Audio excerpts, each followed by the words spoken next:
तो प्रोग्राम पर इंशाल्लाह। नाज़रीन अस्सलाम वालेकुम। Live phone in interactive programme tele classroom के आज के शुमारे में आप सभी का पूरे टेली क्लासरूम टीम की तरफ से इस्तकबाल है, खैर मकदम है। उम्मीद है कि आप सब खैर आफियत से होंगे और ये दुआ है रब्बुल आलमीन से कि आने वाला वक्त भी आपके लिए, हमारे लिए और पूरी इंसानियत के लिए खैर और आफियत वाला ही वक्त हो। नाज़रीन ये प्रोग्राम टेली क्लासरूम एक मुश्तरका काविश का नतीजा है दूरदर्शन केंद्र श्रीनगर और directorate of school education Kashmir की तरफ से। नाज़रीन आज के इस प्रोग्राम में मेज़बानी के फ़राइज़ अंजाम दूंगा मैं, नियाज़ भट्ट, और मेरा साथ निभाएंगी हुमैरा शफ़ी। शुक्रिया भाईजान जी। अस्सलाम वालेकुम everyone. Friends, you know, it is the fact that only those students makes the great success and achievement in their educational career who gets the parental proper, attention in their educational career. Other than those students who are being neglected by their parents. So giving more proper attention, it means, taking interest in their activities, asking them about their studies and other things, and discussing with them about the general things in life. And all these things, it makes the children, very responsible about their studies and the other duties in life. And Baijan, psychology also states that the children who are being deprived of their parental attention in life, they develop so many personality disorders, and that can also appear in them in their later age. Oh, thank you so much for such a wonderful information. In nutshell, you want to say that there should be a proper planning from the from this parental side also. Good relationship but there is between also very important that the planning from the education department or from the teachers is too important as it is important from the parental side also. Exactly. So एक ऐसा ही चीज़ जो इस बार Jammu and Kashmir state board of school education ने किया कि 11th class का बोर्ड हुआ और उसके नताइज भी आए. The results are also good. It was the first attempt, I think so. So it is very good that कि हमारा जो ये attempt था ये बहुत अच्छे से हुआ, ये कामयाबी उसमें हासिल की. तो ऐसा रहता था कि जब 11th 10th के बाद वो 11th में चले जाते थे तो जो सीरियसनेस, जो कंसिस्टेंसी थी वो ब्रेक हो जाती थी. उसके बाद जब कम्पिटिटिव एग्जाम्स रहते थे तो कम्पिटिटिव एग्जाम्स में 11th का पोर्शन हमेशा वीक रहता था. तो जब बोर्ड्स का 11th में भी बोर्ड है, 12th में भी बोर्ड है, so it is now very good. So they get used of this and consistency remains same. आज जो हम हमारे प्रोग्राम से अगर आप राबिता कायम करना चाहते हैं तो हमसे कोई सवाल हो या कोई खदशा हो तो हमारे जो फ़ोन नंबर 0194248113 या 0194248132 पे हमें कॉल कर सकते हैं. इसके बरक्स ये प्रोग्राम लाइव स्ट्रीम होता है. You can also watch this programme on the YouTube और also subscribe our channel by clicking on the bell icon please. हाँ जी. Well friends, I would like to add here one more thing, that in many studies the researchers have found out that the educational program like this, they can be really very helpful for the students, and they can also act as an aid in boosting the children's intellect. And not only this, it also determines the learning progress of every subject in all the stages of the formal education. So yeah, today we are going to learn about the electric charge and Coulomb's law. Let us boost today your moral, let's boost your educational skills also by going through the physics, and our topic will be electric charge and Coulomb's formula. जो हमारे subject teacher आज के रहेंगे doctor Sajad Ahmad Mir, senior lecturer physics, government girls higher secondary school Nawata. इससे पहले भी कुछ programme हमारे साथ किए, and I have also watch your Facebook wall कि आपके स्कूल के रिजल्ट्स भी 10th 11th और 12th में 100% है. Congratulation for that, it's very nice. और हमारे जो एक्सपर्ट है, आपके सवालात या कोई भी खदशा हो आज के इस टॉपिक के बारे में, our expert with us Peerzada Mohammad Tahir, ex joint director education department Jammu and Kashmir. जो स्टूडेंट्स हमारे साथ है जोन पापोरा से. Welcome students. Thank you so much for coming here. Thank you so much for coming here. I also want to thank escort teacher जिन्होंने ये मुमकिन किया students को यहाँ तक पहुँचाने के लिए. Farhan Ahmad Khande, very very thankful to you also. Nazeen, you will be impatiently waiting for today's lecture. Time to have a break. We'll be back after a while. Stay tuned.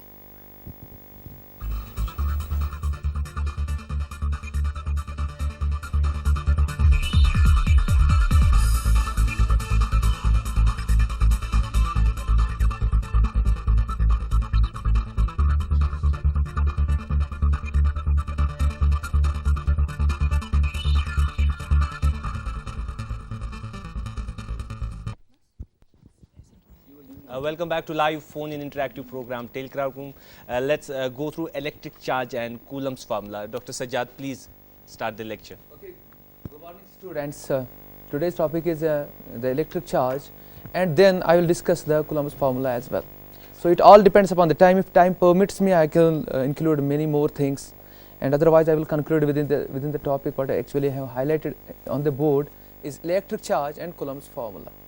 First of all, let me tell you what is an electric charge. So electric charge is actually a physical property of a matter, like other properties. So it's one of the property of a matter. That's known as the electrical. So I will write down here definition for your purpose. So electric charge, it is a physical property. It is a physical property of matter, due to which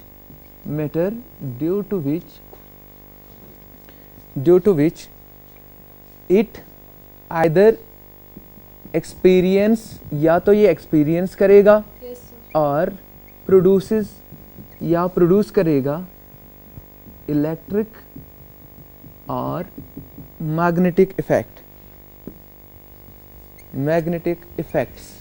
So this will be the definition for your charge. This is something, some definition, actually something comes out on the matter, its property gets attached with the matter. As a reason of that, it either produces the electric or magnetic effect, or it experiences the electric or magnetic effect. Yes. So like the mass is another property of a matter. So as a reason of mass, the material either attract every other particle. Yes, sir. So it is because of the property of the mass. So Mass. because of the property of the charge, it either experiences or produces electric and magnetic effect. Okay. So this is it. Clear to you? Yes, sir. Now there is a branch of physics which actually studies this charge, and that branch is known as electricity. So if somebody suppose asks you what is an electricity, is a branch of physics in which we study regarding the charge. Okay. Charge. So the study of the charge is known as the electricity. Electricity. Similarly, if the charge has no, it can be in the rest, ये rest में हो सकता है, or it can be in motion. अगर ये rest में होगा, such an electricity is known as, हम बोलते हैं the static electricity. It's a branch of electricity. Static electricity. So it has electricity has two types now. Now first of all, the first type goes the static electricity. Static electricity. What is static electricity? As I told you, that when charge is rest. If we will study regarding the charge at the rest, then we may call that branch as the static electricity. Similarly, if that charge in motion, then that study can be called as the current electricity. So now charge at rest, that study is known as the static electricity. When it's in the motion, then it's Current the current electricity. electricity. So these are the two types of the electricity. Okay, current electricity. Now sometimes most of the students, this static electricity is many at times referred as electrostatics. Electrostatics. ठीक है? Yes, sir. So you can refer it also like the electrostatics. So we have now two branches to study the charge. If we study that charge at rest, then we are dealing with this, Static electricity. yes, electrostatics. And then if it's in the motion, then it's a current electricity. But this time the topic is concerned only with the electrostatics, the charge at the rest, suppose. Okay, so after that, let me tell you one thing. This charge can be measured. What are the units of the charge? Okay, now we understand what is charge. We understand in which part of the physics we are actually studying this charge. Yes, Now I will tell you what are the units of the charge. Measurement कैसे करेंगे, ठीक है? So units of charge will be my next topic. Unit of charge. क्या है इसका unit? ये किस में measure किया जाएगा? Yes, sir. So इसके बहुत सारे units हैं. SI unit जो इसका है वो है coulomb. क्या है? So SI unit जो charge का है, SI unit of charge जो है वो है Coulomb. Yeah, coulomb. C. C. So आप उसे लिख सकते coulomb. ठीक है? Fine. This is C. Yes, sir. Now somebody can go for the CGS units.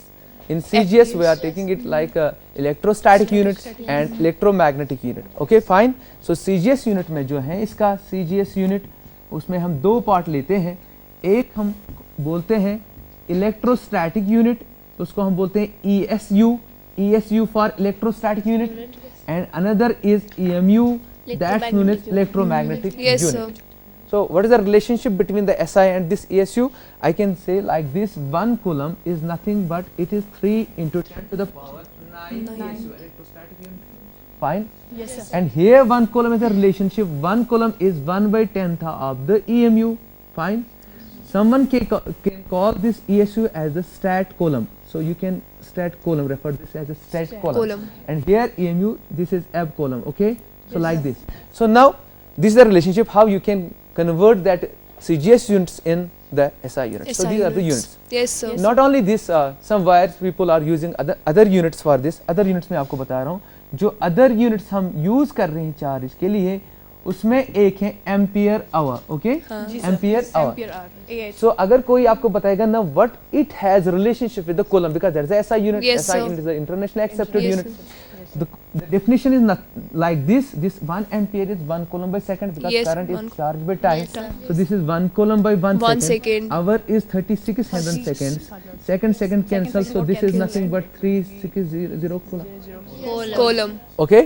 So 3600 coulomb. Or sometimes some may refer it is like E.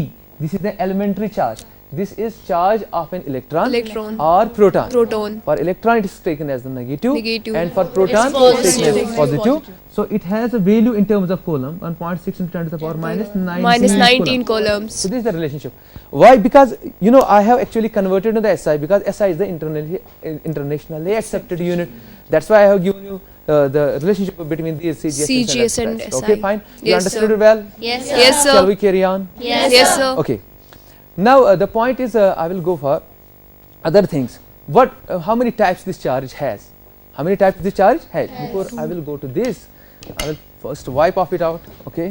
So because of the small space available, so please bear with me. So now there is a scientist, actually Dufay.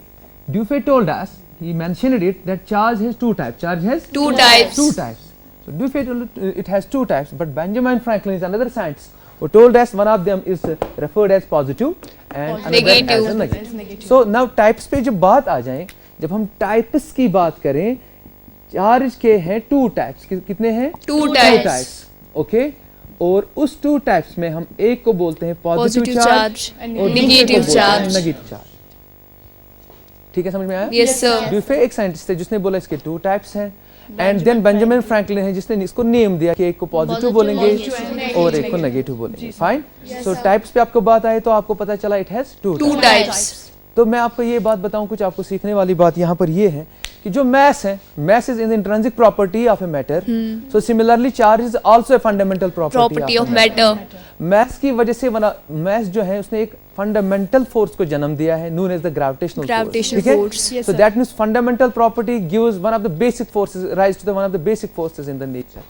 Likewise जो charge है इसने भी दिया है दूसरे fundamental जिसको आप electromagnetic force बोलते हैं, वो 4 फंडामेंटल फोर्सेस में से एक फोर्स है, देखिए 2 intrinsic property and 2 fundamental forces को जन्म. अब यहाँ पर आपको मैं मसला बताता हूँ. That God has made this model very perfect for us. तो जैसे मैस उसके जब मैस प्रॉपर्टी दी है किसी पार्टिकल की, उसकी वजह से क्या होता है कि particle tries to get close to the another particle because of the attraction. ठीक है, अट्रैक्शन की वजह से वो क्या चाहता है कि हम एक कॉम्पैक्ट बॉल क्यों ना बनाए, तो पूरी यूनिवर्स समा जाएगी एक बॉल में because of that gravitational force. और आपको पता है कितना ह्यूज होगा वो, बिकॉज बहुत सारे पार्टिकल्स हैं, बहुत सारा ग्रेविटेशनल फोर्स उसके बीच में, वो क्लोज करके वो चाहेगा कि मैं इसको एक कॉम्पैक्ट बॉल ही क्यों ना बनाऊं. But under those circumstances, our survival would have been absolutely impossible. Yes, sir. ठीक है? Yes, sir. But see, the charge has two kinds. Fortunately, if it would have been only one kind, say suppose attractive as well, ठीक है, say but it has positive and negative. What happens due to that? The similar charges, like charges, they repel each other. And the unlike charges attract each other. और ये repulsion क्या हो जाती है कि जब ग्रेविटेशनल फोर्स उस मास की वजह से बोलता है कि आप पार्टिकल्स को बोलता है कि आप क्लोज आ जाए as much as possible. So ये जो है रिपल्सिव फोर्स, जब वो पास क्लोज आ जाते हैं तो एक एटम जब दूसरे एटम की क्लोज आ जाते हैं, एटम के अंदर इलेक्ट्रॉन्स होते हैं, एटम के अंदर प्रोटॉन्स होते हैं. इलेक्ट्रॉन का चार्ज कंसीडर किया गया है नेगेटिव, प्रोटॉन का बोला गया है पॉजिटिव. ठीक है, तो जब वो एटम्स क्लोज आ जाते हैं तो एक के इलेक्ट्रॉन, एटम के इलेक्ट्रॉन दूसरे एटम के इलेक्ट्रॉन के साथ रिपल्शन शुरू करते हैं. Yes sir. तो उसकी वजह से वो उसको क्लोज जब आ जाएगा because of the gravitational force, but electrostatic force फिर ज़्यादा Force of close नहीं आने repulsion. देगा. And this way the structure, the shape is decided. So God has made this model very perfect for us. Okay. Yes, sir. Now see, we should be fortunate enough to the nature that He has provided us the two types of the charges, two kinds of the charges. Charge. और दुनिया में इन्हीं दो forces की actually competition है, जंग है, ठीक है. एक चाहता है कि मैं इसको कोलैप्स ही करूं, दूसरा चाहता है मैं ज़्यादा कोलैप्स करने नहीं दूंगा, तो इसलिए स्टेबिलिटी यहाँ पर एराइज हो रही है.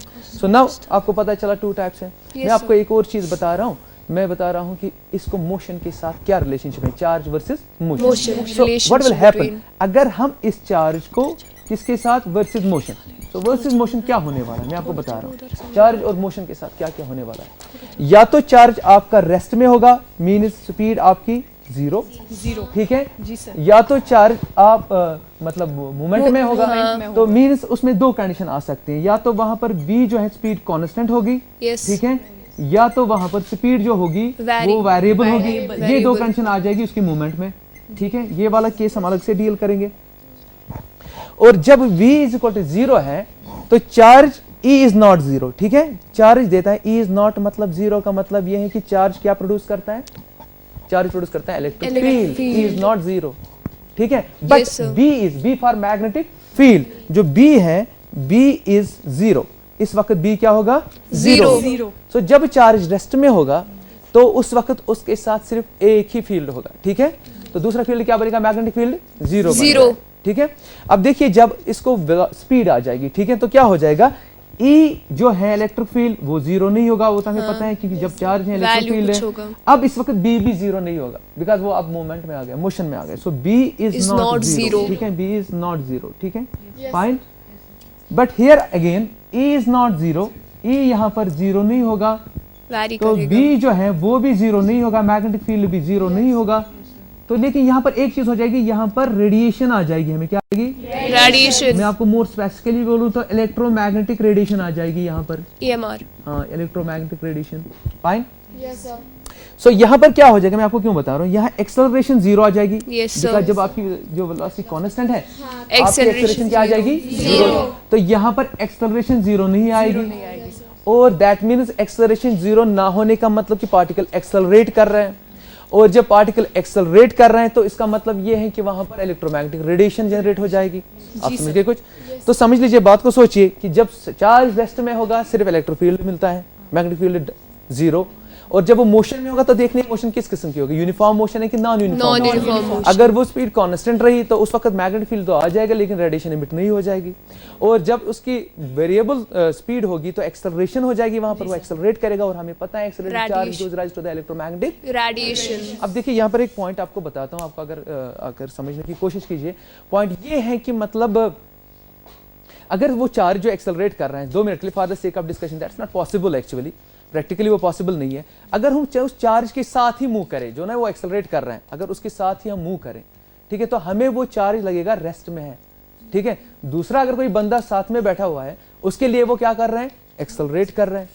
तो इसका मतलब मुझे जब पूछा जाएगा वो चार्ज एक्सेलरेट कर रहा है, मैं बोलूंगा नहीं, तो मैं बोलूंगा वहां पर वो एक्सेलरेट नहीं कर रहा था, इलेक्ट्रोमैग्नेटिक रेडिएशन नहीं आ जाएगी, ठीक है. दूसरे के लिए वो बोलेगा ये तो एक्सेलरेट कर रहा है, कि दैट मीन्स उसके लिए इलेक्ट्रोमैग्नेटिक रेडिएशन आ रही है. अब कौन सही बोल रहा है, दोनों सही बोल रहे हैं. तो that means things are very relative, यानी nature has played this a kind of deception, that's known as fruitful deception is played by the nature with us.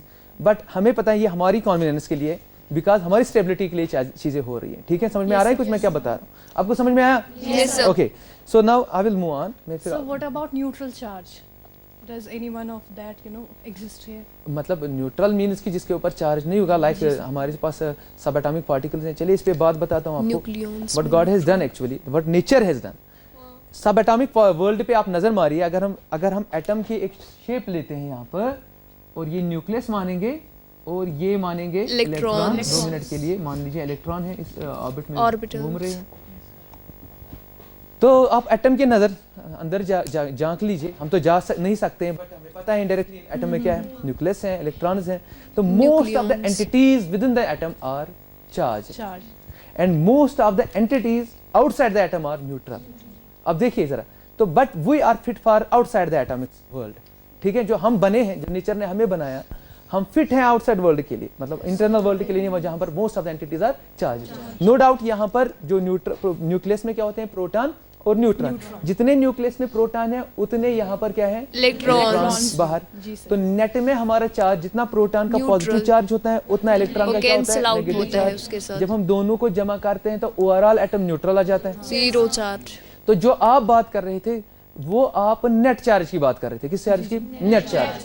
This a fundamental property, charge होता ही होता है। जब जन्म कोई चीज लेगा, exist लेगा, वैसे तो इंसान हो या स्टार हो या कोई और बात हो, तो उसके साथ ये प्रॉपर्टी होनी बहुत लाजिमी है, वरना वो क्रिएट ही नहीं हुआ। एक ये है कि मैस और एक है चार्ज। लेकिन चार्ज के भी कुछ टाइप्स हैं कि या तो वो न्यूट्रल होगा, मींस चार्ज में बी बैलेंस्ड, या तो उसमें से अगर आपने डिस्टर्ब करने की कोशिश की, आपने इलेक्ट्रॉन को नॉकआउट किया, तो वहां पर नेट पॉजिटिव उतना चार्ज चढ़ गया, तो आपने क्या किया कि उसको डिस्टर्ब बैलेंस को किया। So if you disturb the balance between the positive and negative charge, then you say it's a charged body. Otherwise उसके पास चार्ज होता है, बट वो बैलेंस्ड स्टेट में होता है। लेकिन जब उसको डिस्टर्ब आपने किया तो वो किस में आता है, unbalanced state. The object is now a charged object. Fine. और एक बात आपको इसी के साथ बोलता हूं, जब दो एटम्स क्लोज आ जाते हैं, समटाइम्स हमको लग रहा है कि एक एटम का इलेक्ट्रॉन दूसरे एटम के इलेक्ट्रॉन्स को रिपेल करेंगे, लेकिन समटाइम्स ऐसा होता है कि न्यूक्लियस में जो प्रोटॉन है उनका पॉजिटिव चार्ज यानी एक एटम का, और दूसरे एटम का जो इलेक्ट्रॉन का नेगेटिव चार्ज है वो अट्रैक्टिव होता है, मगर इलेक्ट्रॉन चार्ज रिपल्सिव होता है। लेकिन कभी कभी वो अट्रैक्टिव फोर्स डोमिनेंट हो जाता है as compare to the repulsive force, और हमारे पास आ जाता है मॉलिक्यूल, जैसे हाइड्रोजन H2 है, आप समझ गए ना। और उसमें और भी बहुत सारी चीजें हैं, वो क्यों ऐसा स्टेबिलिटी में है वो दूसरे टाइम हम डिस्कस करेंगे। लेकिन मॉलिक्यूल इस तरह बनते हैं। तो अगेन नेचर ने हमें और एक फायदा पहुंचा दिया। अगर ऐसा नहीं होता तो H2 नहीं बनता, अगर H2 नहीं बनता हमारे पास वाटर मॉलिक्यूल नहीं था, अगर वाटर मॉलिक्यूल नहीं थे हम यहाँ होते नहीं होते ना। तो ये है परफेक्ट मॉडल गॉड की तरफ से, हमें बहुत परफेक्ट मॉडल। सो नाउ जो ये है, मैं इसके आगे जाऊँ, आप इतना आपने समझ लिया। You can ask me question because ये दुनिया भर की चीज़ें इसमें फ्रमी हुई है, तो उस क्वेश्चन से मैं आपको एग्जैक्टली वो आंसर दूंगा जो आप चाहते हैं। वो मेथड्स क्या है जिसकी वजह से हम लोग बॉडी को चार्ज करते हैं? हाँ, हम ना डिफरेंट मेथड से चार्ज करते। चलिए आपको बताते हैं, यहाँ पर वही चीज़ बताते हैं। सो नाउ आप किस चीज़ से चार्ज करोगे, मैंने पहले ही बोला, यानी आपका मतलब ऐसा है इनडायरेक्टली हम किस चीज़ से इम्बैलेंस करेंगे बिटवीन पॉजिटिव एंड नेगेटिव, वही। सो इम्बैलेंस या तो हम रबिंग से करेंगे, जिसको हम फ्रिक्शन बोलते हैं। Yes, sir. ये वही है। या तो आप फ्रिक्शन से कर सकते हो, ठीक है। फ्रिक्शन दो, फ्रिक्शन से बाद इतनी एनर्जी क्रिएट करो कि वो उस इलेक्ट्रॉन की आयनाइजेशन एनर्जी से ज्यादा हो जाएगी, तो electron will get knock out, तो वहां पर नेट पॉजिटिव चार्ज आ जाएगी। तो आप तो चार्ज को क्रिएट नहीं किए, आपने जस्ट डिस्टर्ब किया बैलेंस को, ठीक है। या तो फ्रिक्शन से कर सकते हो या कंडक्शन से कर सकते हो। आपके पास कोई मटेरियल है, कंडक्शन क्या होता है, कंडक्शन मींस कांटेक्ट, ठीक है। तो यहाँ पर एक मटेरियल है जो न्यूट्रल है, यहाँ पर एक बॉडी लाए जिसके ऊपर सपोज नेगेटिव चार्ज है। जो ही आप इसको इसके साथ कांटेक्ट करते हो, ठीक है, ये हायर पोटेंशियल पे है सपोज, तो ये दूसरा लोअर पोटेंशियल, ये जाएगा उस बॉडी के ऊपर। तो लेकिन यहाँ तो कांटेक्ट से आपने उस बॉडी को चार्ज किया, सच ए चार्जिंग इज कॉल्ड, यानी आप समझ गए, कुछ पहले न्यूट्रल पीस था, लेकिन जब चार्ज इस पे ऊपर आ गए तो ये चार्जड हो गए, तो इसको बोलते हैं कंडक्शन। तो तीसरा एक है, उसको बोलते हैं इंडक्शन, ठीक है। इंडक्शन क्या होते हैं कि आपने दूर से ही इसको, यानी कोई ये तो कांटेक्ट है, इंडक्शन नो कांटेक्ट, ठीक है, यानी चार्ज विदाउट कांटेक्ट। ये conduction means charge with contact, ये विदाउट कांटेक्ट है। तो दूर से ही आप इसको कर लो तो इसमें इंडक्शन हो जाएगी। सपोज इसमें नेगेटिव था, तो यहाँ इस साइड में पॉजिटिव आ जाएगा, इस साइड में नेगेटिव आ जाएगा। तो जब पॉजिटिव इस साइड में आ जाएगा, देखो क्या है, ओवरऑल ये अभी भी न्यूट्रल ही है, ओवरऑल ये अभी भी न्यूट्रल है, ठीक है। सिर्फ आपने क्या किया कि आपने जस्ट चार्ज को इम्बैलेंस कर दिया, यानी एक साइड में पोलराइज किया, एक साइड में पॉजिटिव लाया, दूसरे साइड में नेगेटिव। अगर आपने ऐसी अच्छी कोशिश एक की कि इसको आपने अर्थ किया, क्या किया, ये नेगेटिव चार्ज ये जाएगा अर्थ में, मतलब ये कैंसिल हो जाएगा। उसके बाद इस बॉडी को हटाओ, जब हटाओगे तो यहाँ पर नेट पॉजिटिव चार्ज। तो इस तरीके से जो आपने चार्ज बॉडी को किया, तो ये आपने इंडक्शन से किया, किसकी वजह से, without contact, without contact, yes, from a distance. और दूसरा कांटेक्ट से किया, और तीसरा आपने फ्रिक्शन से किया। कुछ बोलना है? Yes sir. हाँ बोलो। So as per Coulomb's law, like charge repel, unlike charge attract. तो जो हमारा एटम होता है, जिसमें इलेक्ट्रॉन होता है उसका नेगेटिव चार्ज होता है, जो प्रोटॉन होता है उसका पॉजिटिव चार्ज होता है। तो वो क्यों नहीं, जो इलेक्ट्रॉन है ना वो क्यों नहीं गिरता है फिर प्रोटॉन तो पे? इसके लिए मॉडल्स हमारे पास था, जैसे पहले प्लम्पार्डिंग मॉडल हम पढ़ रहे थे, उसके बाद रुथरफोर्ड मॉडल पढ़ा हमने, उसके बाद ही हम बोहर्स मॉडल पे आ गए। तो जैसे पहले ये थी, इसीलिए तो प्लम्पार्डिंग मॉडल फेल हुआ, कि मतलब ऐसा क्यों हुआ। तो फिर बाद में बोला गया कि ये रिवॉल्व कर रहा है अराउंड द न्यूक्लियस, ठीक है। और उसके बाद क्या बोला गया कि ये रिवॉल्व करेगा, ये एक पर्टिकुलर शेल में करेगा, इसमें क्वांटम मैकेनिकल इफेक्ट्स हैं, ठीक है। वो बोलता है जहां पर इलेक्ट्रॉन सिर्फ वही रहेगा जहां पर उसका एंगुलर मोमेंटम क्वांटाइज्ड रहेगा, ठीक है। ये प्रॉब्लम थी प्लम पटिंग मॉडल में। बाद में वो रिवॉल्यूशन जो हो गई, जैसे you can think earth is revolving around the sun, otherwise दोनों में ग्रेविटेशनल फोर्स है, वो तो बिल्कुल कोलैप्स होने चाहिए, ठीक है। So just like electron is revolving around the nucleus, ये वो शेल उसमें जो जैसे प्लम पटिंग मॉडल से फिर कौन सा आया, रदरफोर्ड मॉडल, फिर एक्सप्लेन किया गया why electron can't go inside the nucleus, because अगर ऐसा होता तो अनस्टेबिलिटी क्रिएट हो जाती। तो ये वहां उस शेल में रहता है जहां पर एंगुलर मोमेंटम आपका क्या रहता है, क्वांटाइज्ड, ठीक है। ओके, तो मैं ये रब करूं आप, ओके। देखिए मैं आपको और एक चीजें बता रहा हूं, अगर आप समझेंगे तो। सो नाउ देखिए nature, what nature has played, nature ने प्ले क्या किया रोल कि मैस को रिलेटिविस्टिक बना दिया। क्या बना दिया, उसको मैस विद स्पीड इंक्रीज हो जाता है मगर चार्ज इंक्रीज नहीं होता है। तो लेकिन चार्ज को दूसरा चीज दिया ना, बोला आप एक्सेलरेट करो, आपको हम इलेक्ट्रोमैग्नेटिक रेडिएशन दी। तो ऐसे फिट किए हैं मॉडल्स, ऐसे इंट्रिंसिक प्रॉपर्टी के साथ प्ले कर रहे हैं, जो भी नेचर प्ले कर रहा है इस तरीके से प्ले कर रहे हैं, ठीक है फाइन। कि मैस को स्पीड दी तो उसको बोला चलो ये जो आप इंक्रीज हो जाएगी, जिसको हम बोलते हैं रिलेटिविस्टिक मैस। किससे, वो इक्वेशन आपको सपोज अगर याद होगी, अगर नहीं तो ये है m0/√1 - v²/c², लाइक दिस। तो अगर देखिए ना, अगर आपकी पार्टिकल की स्पीड बढ़ गई, इसका मतलब आपका √1 - v²/c² घट गया। देखिए ये घट गया, ठीक है। अगर ये घट गया इसका मतलब जो ना मूविंग मैस है ये बढ़ गया। तो यहाँ पर इसको बताया कि उस मैस आपका बढ़ जाएगा विद स्पीड, मगर चार्ज को क्या किया, चार्ज को बताया कि चार्ज नहीं बढ़ता है, mean charge is invariant with respect to the speed. But उसको और चीज दे दी, अगर वो एक्सेलरेट किया तो उसको इलेक्ट्रोमैग्नेटिक रेडिएशन दी, और अगर मूव किया तो उसको मैग्नेटिक फील्ड दिया। ये देखिए ना, ग्रेविटेशन फ्री मैस को जब मूव करते हैं तो कोई और फील्ड जनरेट नहीं होता है, लेकिन अगर आप चार्ज को मूव करोगे तो क्या जनरेट होता है, मैग्नेटिक फील्ड। आप समझ गए ना। तो देखो मैस को क्या होता है, अगर आपने मैस मूव किया तो मैस इंक्रीज हो रहा है, तो दोनों को नाराज नहीं किया ना नेचर ने। तो एक चीज की प्रॉपर्टी दे रहा है, दूसरी चीज की प्रॉपर्टी दे रहा है, ठीक है फाइन। सो नाउ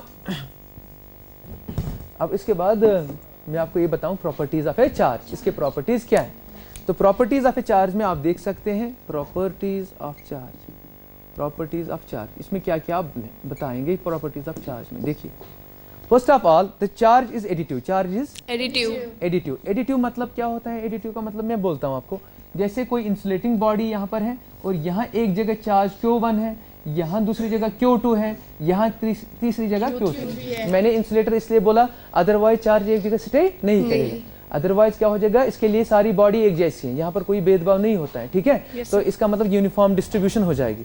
तो मैंने इंसुलेटर बोला यस, जहाँ पर चार्ज दूंगा वहीं पर स्टे करेगा, ठीक है। तो अगर कोई आप बताएगा आपको कि ये चार्ज कितना होगा, आपने उसको मल्टीपल नहीं करना Q1 × Q2 × Q3, आपका जब टोटल चार्ज इसका देना है क्वांटिटी ऑफ चार्ज आपको बोलना है Q1 + Q2 + Q3। तो इसको हम बोलते हैं charge is additive in nature, मतलब ऐड करना है, प्रोडक्ट नहीं करना है, ठीक है। एंड देन दूसरा जो मैं आपको बताऊं, इट इज बाइट्यूपाज। क्या है बाइट्यूपाज, मतलब क्या है बाइट्यूपाज का मतलब, that it has two kinds, it has positive, it has यानी ये पॉजिटिव भी है और ये नेगेटिव भी है। इसके दो टाइप्स होते हैं, ये बाइट्यूपाज है। मैस अनलाइक मैस जो कि सिर्फ सिंगल है पॉजिटिव, उसका नेगेटिव एग्जिस्ट नहीं हो रहा है, चार्ज का दोनों एग्जिस्ट हो रहे हैं, positive and negative as well. से और एक प्रॉपर्टी मैं आपको बता रहा हूँ, जैसे इट्स कंजर्व, ठीक है।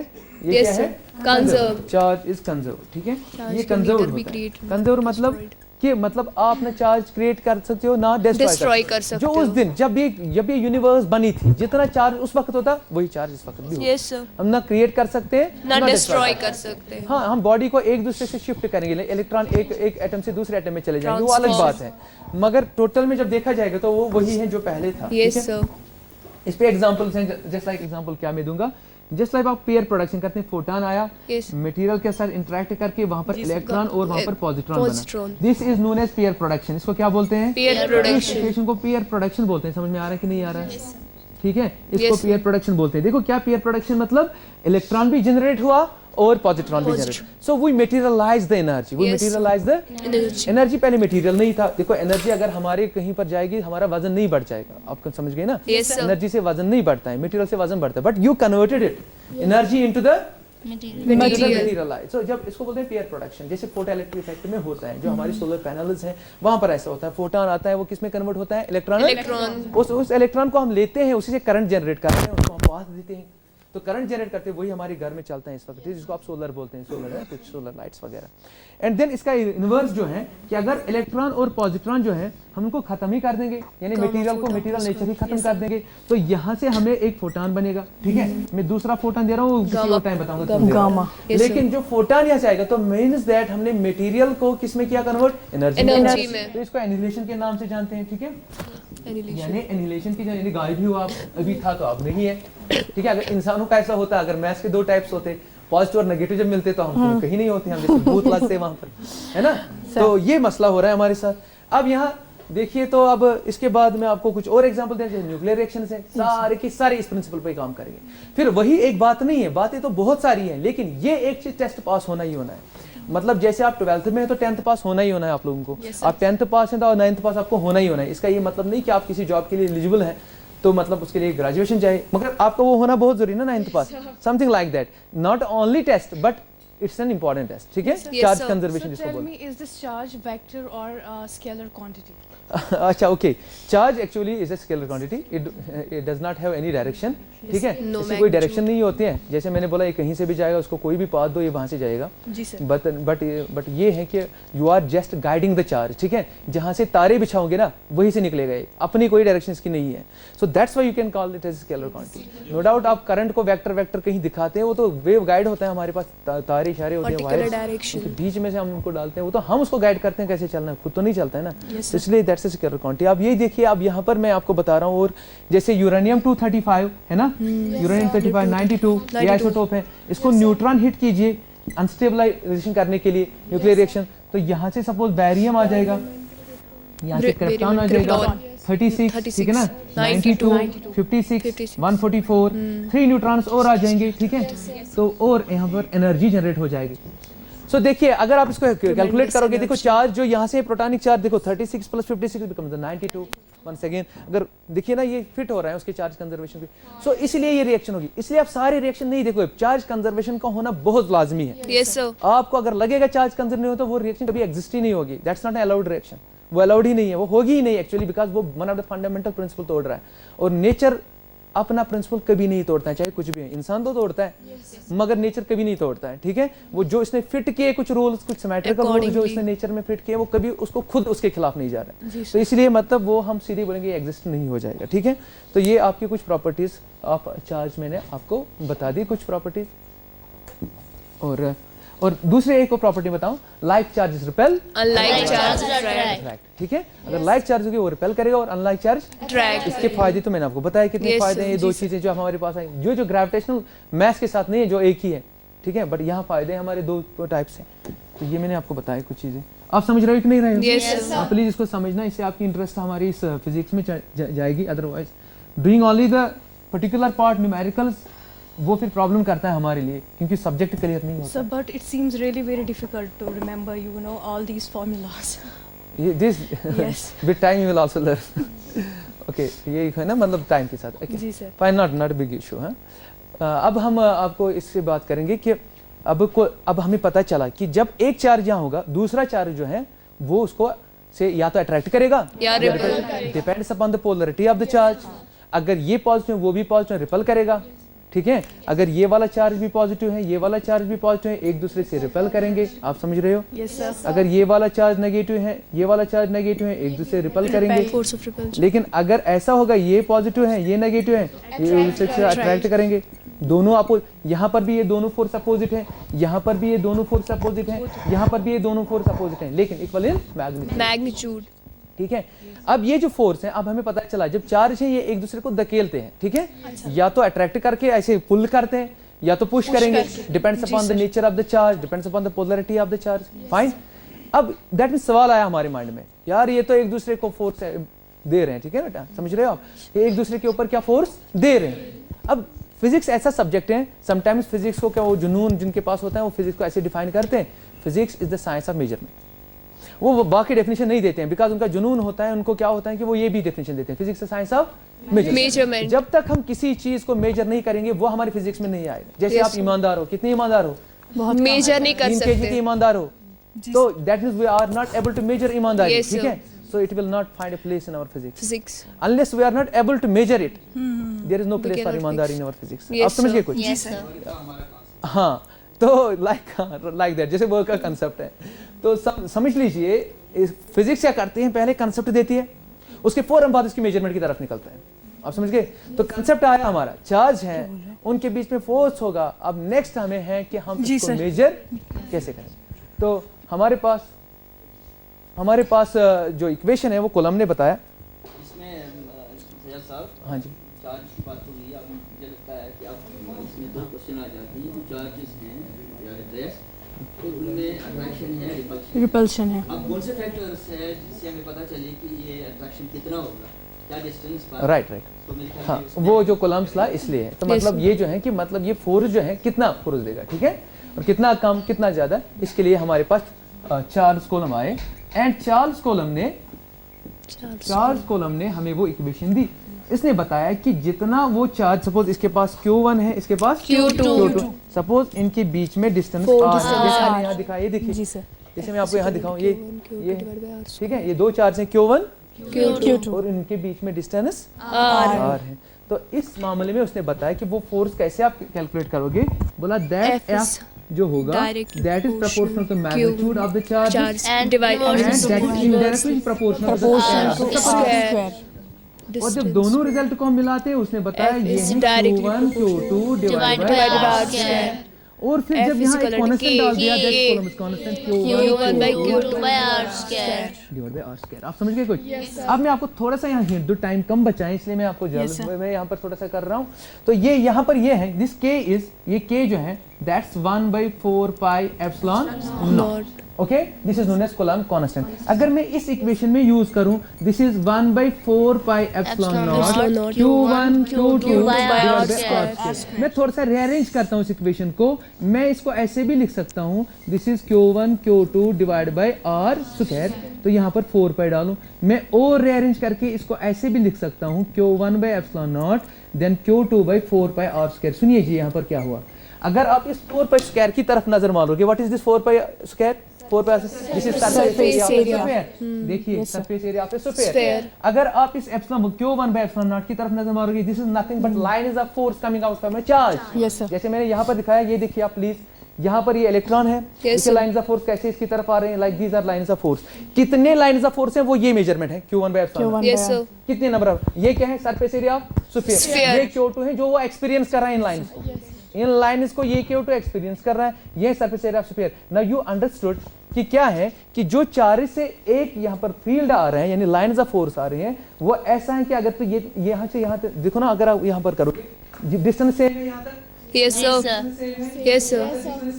हर जगह फोर्स तो सेम ही आएगा। Yes, अब sir. समझे? तो अगर आप दायरा डालोगे तो ये एक स्फीयर बन जाता है। जी, sir. इस स्फीयर के ऊपर एक ही जैसा फोर्स एक्सपीरियंस हो जाएगा। दैट्स वाई यहाँ पर वही स्फीयर आया 4 pi R square. So that's why अगर कूलम्ब्स लॉ में R होता है ना, वो भी वही बोलता, दूर जाओ तो फोर्स कम हो जाएगा। अगर R क्यूब होता, वो भी वही बोलता, दूर जाओ, लेकिन why R square only? Because of this surface area of a sphere. ठीक है, ये आपको समझ में आया। एक्चुअली मैं आपको sir, how many minutes are left now? 2-3 minutes. So मैं थोड़ा सा उन 2-3 मिनट्स में आपको कुछ और बता रहा हूँ। ठीक है, कूलम्ब ने जो एक्चुअली एक टॉर्शन बैलेंस से जो मेजरमेंट किए हैं, दिस लॉ जो है ना Coulomb's formula, this is just experimental formula, यानी ये कोई थ्योरी वोरी इसके पीछे नहीं है। उसने एक्सपेरिमेंटेशन, उसने टॉर्शन बैलेंस से सब कुछ किया। ठीक है, तो क्या किया उसने जब डिस्टेंस उनके बीच में 36 रखी चार्ज के बीच में, तो उसका फोर्स जो है वो भी 36 आया। उसने जब उसको हाफ किया, यानी 18 किया, तो फोर्स जो आया 144 आया। और उसने जब उसको 8.59 एक्चुअली आप इसको 9 मान सकते हैं, तो फोर्स आया 567। इससे उसको पता चला दैट F और इसके बीच में रिलेशनशिप क्या है। हम तो बोल रहे हैं आपको हो क्या रहा है, उसने एक्सपेरिमेंटली दिया ये। और जब प्लॉट किया दोनों में, ग्राफ जब प्लॉट किया यानी डिस्टेंस और फोर्स में, वो तो उसको इनवर्स स्क्वायर ही आ गया, ऐसे आ गया। ठीक है, तो पता चल गया उसको इस एक्सपेरिमेंटल डिराइवेशन से कि ये जो R होना चाहिए, डिस्टेंस होनी चाहिए, ये तो स्क्वायर होनी चाहिए, क्यूब नहीं, सिंगल नहीं, 4 नहीं, ये स्क्वायर होना चाहिए। आप समझ गए कुछ? Yes sir. और उसने कहां से किया, टॉर्शन बैलेंस को लेके किया।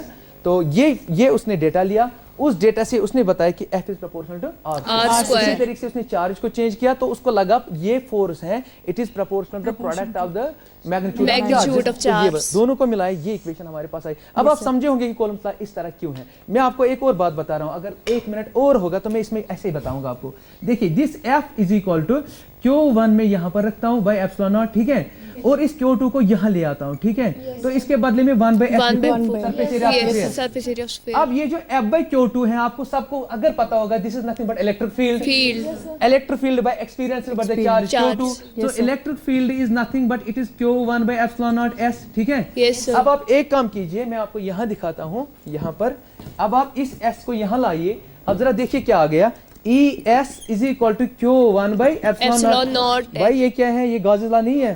देखिए गॉस कैसे पहुंच गए आप, गॉसेस लॉ है, ठीक है, समझ गए आप।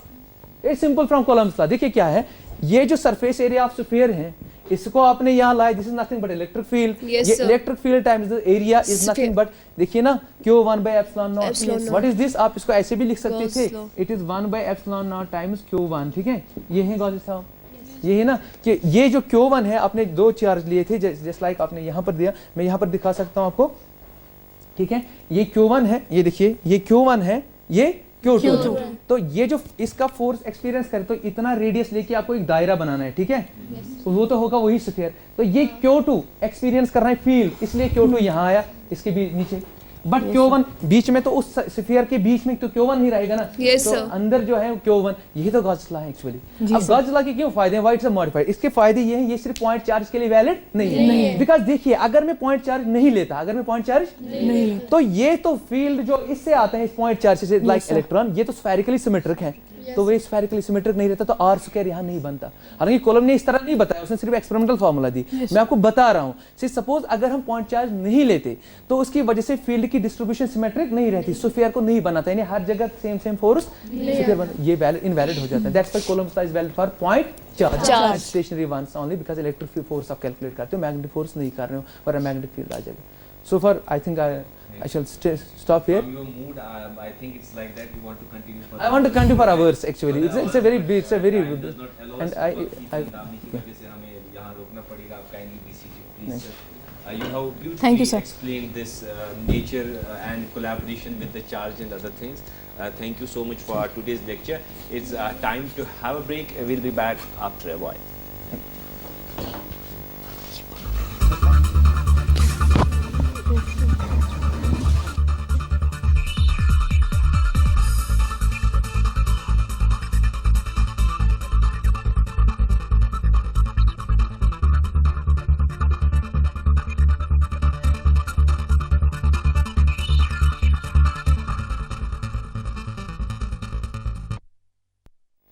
Welcome back to live phone in interactive program Till Classroom. Today it was electric charge and Coulomb's formula. Sir, you have charged the atmosphere beautifully.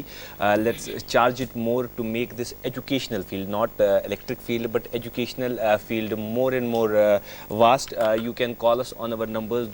These are scrolled down the line. जो पीरज़ादा ताहिर साहब है वो आपके सवालात और ख़दशात के जवाब देंगे।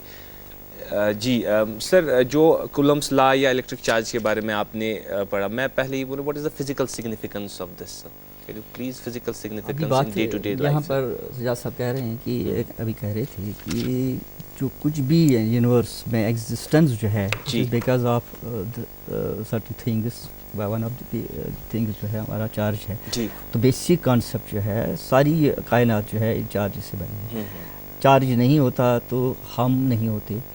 और जो सिमेट्री की बात की, जो उनकी प्रॉपर्टीज़ की बात की, ये तो मेरी बड़ी सी बात है जो हमारा जो सारी कायनात जिसे एग्जिस्ट करती है। कैन यू से सजाद सर लाइक दैट कि फ्रॉम दिस कूलम्स लॉ और दिस इलेक्ट्रिक चार्ज जो हमने पढ़ा, जो हमने तरक्की की है इलेक्ट्रिक फील्ड में या इलेक्ट्रिसिटी में, जो भी हमने इस्तेमाल किए, उससे कुछ फ़ायदा हुआ इन लॉज का?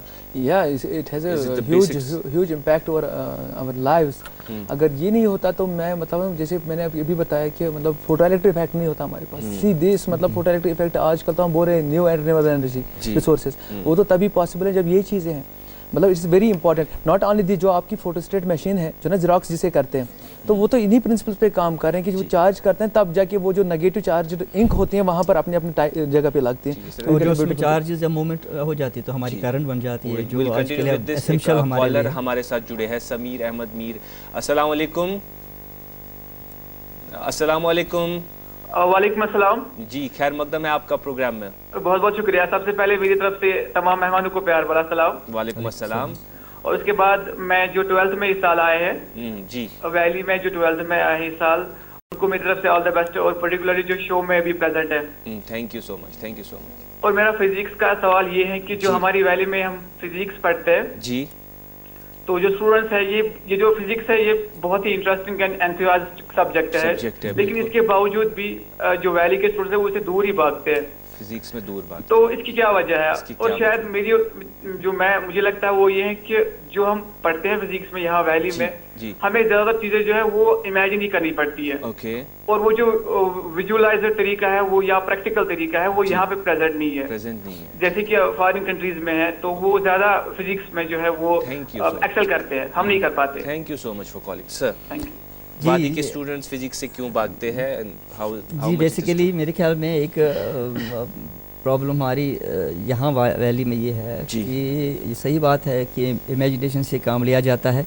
आप स्कूल में जाइए, आपकी लैब काम नहीं करती है। अगर आप जैसे यहाँ पर अभी सर ने इससे पहले भी हमने क्लास ली है, हमने चार्जेस की बात इससे पहले भी हमने ली है और हमने दिखाया यहाँ पर कि कैसे चार्ज डेवलप होती है। मेरे ख्याल में मैं भी एक उस वक्त था तो मैंने बैलून की ज़रिए दिखाया कि हाँ, इससे पहले हमने एक वो ऐसा क्लास किया तो ये जो है अगर हम इसको एक्सपेरिमेंटल बेसिस पर ले लें, आप लैब में जाइए, चीज़ों को वहाँ सिखाएं, तो मुझे नहीं लगता आप कि इस बात को मानते हो कि एक्सपेरिमेंटल अप्रोच हमारे स्कूल्स में बहुत कम है? बहुत कम है, ना होने के बराबर। What do you suggest sir as an expert? जब तक मैंने इससे पहले भी कहा, जब तक हमारी लैब इक्विप हो जाए, हमारे टीचर जो हैं पेन्स ले ली।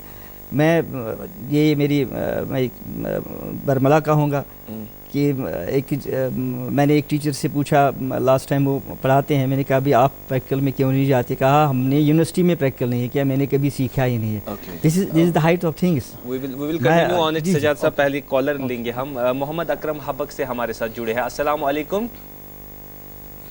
अस्सलाम वालेकुम। हेलो हेलो, अस्सलाम वालेकुम। अस्सलाम वालेकुम जी, मैं आपको मुबारकबाद देता हूँ, आपने फिजिक्स का टॉपिक ले लिया आज। मुझे मेरे दो सवाल हैं। पहला सवाल ये है जो न्यूक्लियस में जो प्रोटॉन्स हैं वो आपस में रिपेल क्यों नहीं करते? ओके, वो रिपेल पर क्यों नहीं करते? जी। दूसरा ये है कि डिफ्लेक्शन ऑफ मीटर है जी। अच्छा, दूसरा सवाल है कि मीटर की डिफ्लेक्शन है, it's a transition from 2p10 to 5d5 krypton में क्रिप्टॉन। जी जी जी जी, शुक्रिया शुक्रिया।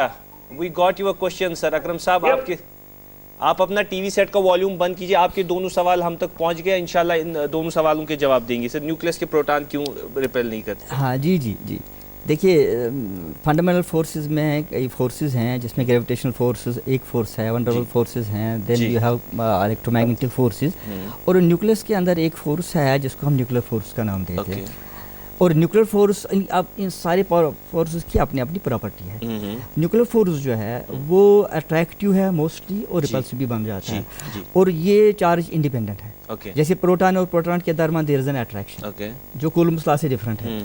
और प्रोटॉन और न्यूट्रॉन जो न्यूट्रल है वहाँ पर भी अट्रैक्शन है। तो this is separate type of force. और ये जो फोर्स है न्यूक्लियर फोर्स जो है, ये इन सब फोर्सेस से जो हमारा कोलम्बस फोर्स है बहुत स्ट्रांगर है, 37 टाइम्स मोर, 100 अगर हम रेशो में देखें तो ये 100 times more than attractive force of this Coulomb's law. तो इसलिए ये डोमिनेट वहाँ पर है। It is simply that nuclear force that exists inside the nucleus is more dominant than the electric force. It is between proton. It is between neutron. It is between proton neutron, and it is always attractive, but at a certain distance. After a certain distance, it becomes repulsive. एक और collar हमारे साथ जुड़े हैं। अस्सलाम वालेकुम, welcome to tele classroom. Hello, अस्सलाम वालेकुम। अस्सलाम वालेकुम सर। जी, कौन साहब, कहाँ से बोल रहे हैं आप? सर, मैं उमर ब्रीन से बात कर रहा हूँ। जी, खैर मकदम है आपका। Hello sir. जी, फरमाइए। सर, मैं उमर ब्रीन से बात कर रहा हूँ। जी, वेलकम वेलकम वेलकम। सर, मेरे दो सवाल है। जी Sir, can we change polarity of two charges?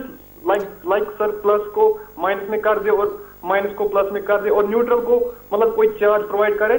और सर दूसरा सवाल मेरा ये है कि जी जो कूलम्स लॉ की फॉर्मूला है जी like F = Q1 Q2 by R square। जी जी सर जो Q1 और Q2 है वो प्रोडक्ट में क्यों है, वो प्लस में क्यों नहीं है, माइनस में क्यों नहीं है और डिवीजन में क्यों नहीं है? Thank you so much sir, please.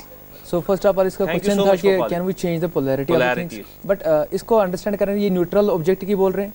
अगर न्यूट्रल ऑब्जेक्ट है उसको पोलराइज करना है, सो अगर सपोज वो पॉजिटिव रॉड लाएगा तो एक साइड में उसका नेगेटिव चढ़ेगा, दूसरे साइड में पॉजिटिव, तो उसको आप साइड में अर्थ कीजिए तो ये वाला नेगेटिव बन जाएगा। और अगर इसको आप पॉजिटिव बने तो आप ग्लास रॉड दूसरी रॉड लाइए, ठीक है, तो उससे सिलिक से उसको पोलराइज करवाइए, से पॉजिटिव इस साइड में आएगा, नेगेटिव उस साइड में आएगा। So simply we can say we can change the polarity.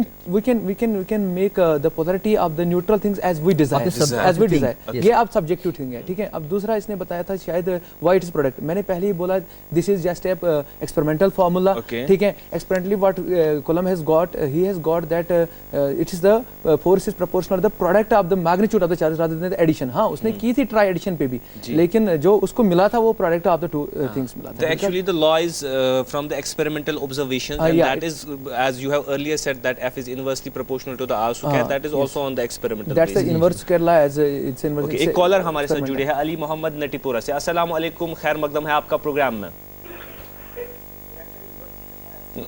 मैं गुजारिश करूंगा नाज़रीन से कि जब भी आप कॉल करें अपने टीवी सेट का वॉल्यूम पहले बंद कीजिएगा। अली मोहम्मद हमारे साथ जुड़े हैं नटीपुरा से। अस्सलाम वालेकुम। अस्सलाम वालेकुम सर। जी, खैर मकदम है आपका। अस्सलाम वालेकुम सर। वालेकुम अस्सलाम। सर मेरा क्वेश्चन ये है जी कि जैसे हम कहते हैं current is a scalar quantity, okay, या charge is a scalar quantity जी, तो जैसे सर ने कहा कि इसका कोई डायरेक्शन नहीं है, तो असल में ये ट्रायंगल लॉ एक्सेप्ट नहीं करता है, या पैरेललोग्राम लॉ ऑफ एडिशन ये सेटिस्फाई नहीं होता है, नहीं करता। जी जी, तो फिजिकली हम उस चीज को कैसे दिखाएंगे? नंबर 1। नंबर 2, जो डॉक्टर सजाद साहब है उसका मुझे पर्सनल नंबर चाहिए, क्योंकि क्लास बहुत बढ़िया था, तो ये मुझे जानना जरूरी है कि करंट को हम कैसे कह सकते हैं कि ये स्केलर क्वांटिटी है।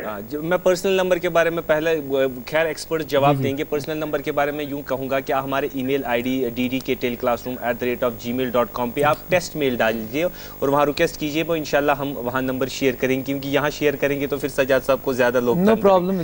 तो वी कैन, तो क्वेश्चन था, you have got the question please. I have got his question, say it's a scalar quantity, say as Humaira has already told me question during the class, during that interaction session. So you know the current, it actually follows the how we desire to actually propagate it. Okay. हम चाहते हैं कि वहाँ बाहर से studio में लाएं, तो हम उसको एक गाइड करते हैं, जैसे एक हमारी वायर है वेव गाइड जैसे बनती है, बिकॉज आफ्टर ऑल जो करंट आते हैं वो इलेक्ट्रोमैग्नेटिक वेव के हिसाब से आते हैं। It needs a conductor to carry. It needs a path. It needs a path or anything. I say conductor. इसकी एक पर्टिकुलर आप उसको चेंज दीजिए पाथ, वो चेंज ही हो जाएगा। It will not follow its own path.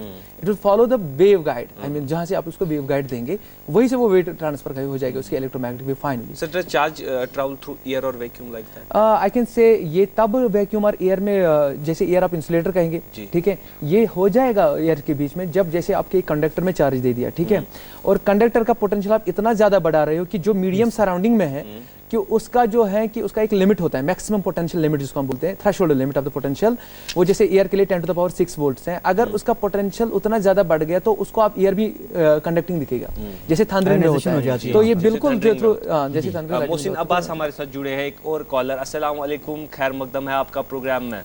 जी अस्सलाम वालेकुम सर। वालेकुम अस्सलाम। जी sir, my question is what is pair production and point charge? What is peer production? Yes, I have already mentioned it on the board. So suppose a photon comes and it hits with a particular material, and then we can say this photon actually gets bifurcated into positron and the electron. Positron is the antiparticle of antigram. It has only two difference from the electron, one charged and one spin. ठीक है? So this positron is a material. It has a mass. Electron has a mass. This is a material. Photon does not have actually moving photon as a mass. So therefore we can say this energy got materializes now because from no mass to the mass. So this is called the pair production because you got electron and positron. This is a pair. So to mass particles.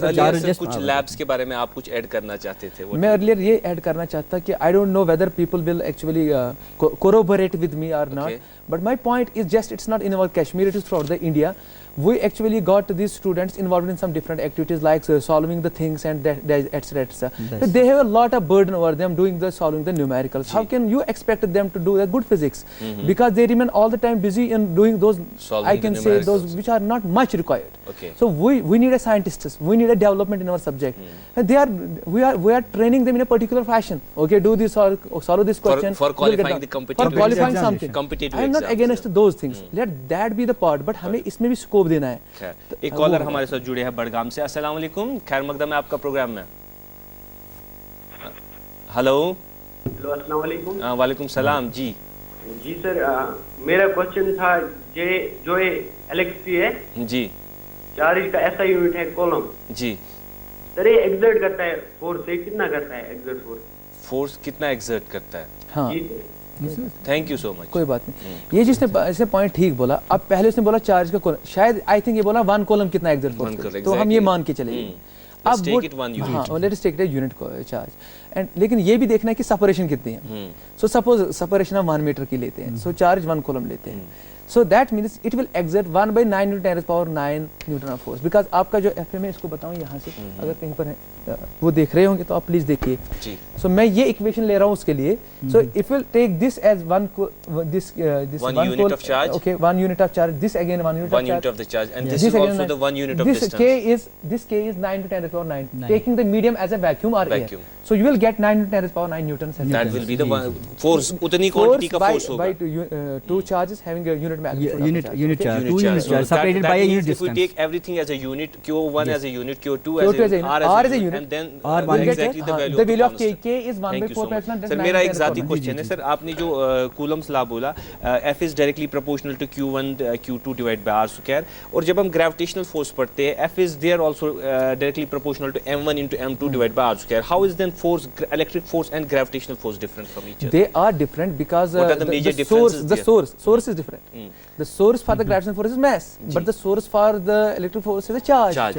So mass is only positive, charge is positive. Basic property is different. But however, the field produced by our Earth is actually the gravitational field is spherical symmetric. The point charge which I have taken in the Coulomb law is also spherically symmetric.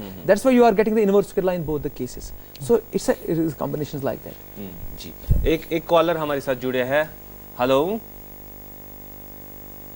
शायद collar नहीं है sir. Hello ji. Hello, good morning. Good morning, sir. Yes, I'm M.K. Bhatt speaking from Delhi. हाँ जी, खैर मकदम है. Welcome to. I'm M.K. Bhatt from Delhi. Ji. Yes, I'm watching this young lad, young teacher's lecture. It was good. But I can tell them that in the this cosmos in space, and this planetarium, their magnetic reactions are much more greater than electric fields. Magnetic fields are very much vast in planetarium history. But there are the acceleration of reactions in electronics. They maintain that electronic protons are maximum in magnetic fields. But they react and accelerate the electronic fields, they cover it. But I could tell you that there is a Big Bang theory. When the teacher says that God has created, he should not mix God with this, because scientists don't believe in God. Because God forbid me, I believe in God, but the scientific minds have God in their minds. But they believe that this is universal Big Bang, they reacted in space, this Star Wars, they accelerate the reactions. You cannot say, yes, that God exists. But I believe in God exists. But there is no God with nature. Either it is nature or it is God. We cannot say yes. Thank you. Thank you so much. Thank you for your beautiful comments. So would yeah, you like to add something? I understood him. He has a valid point. It's not, but my God means here a nature. Nature. I actually used that nature word as well. He has actually missed that part. We sometimes I actually synonymously use nature as well as God. by saying the God, it means the nature. So I am actually speaking of the nature. Rest he knows very well that why we are using the God and etc. Because thank you so much. that's Thank you nature. so much. It was a really beautiful lecture, and I am very thankful to Dr. Sajjad Ahmed and Dr. Pirzada Tahir for this beautiful combination of this physics lecture. And I am particularly very thankful to all of the viewers. मैं आपका बहुत बहुत शुक्रगुजार हूँ कि how responsive you are. जो मुझे मतलब फिजिक्स मुझे यहाँ बैठ के सजाद साहब के बैठ के भी इतनी समझ नहीं आई कि I can pose such a question, but you are very responsive in all this. I am also thankful to students from Zone Pampur. Thank you so much, students, for coming here. Ji, friends, don't forget to watch the repeat telecast of the show on coming Thursday. And that's all from us today. See you next week. Till then, have a great time. Stay blessed, you all. Allah Hafiz and Nasir.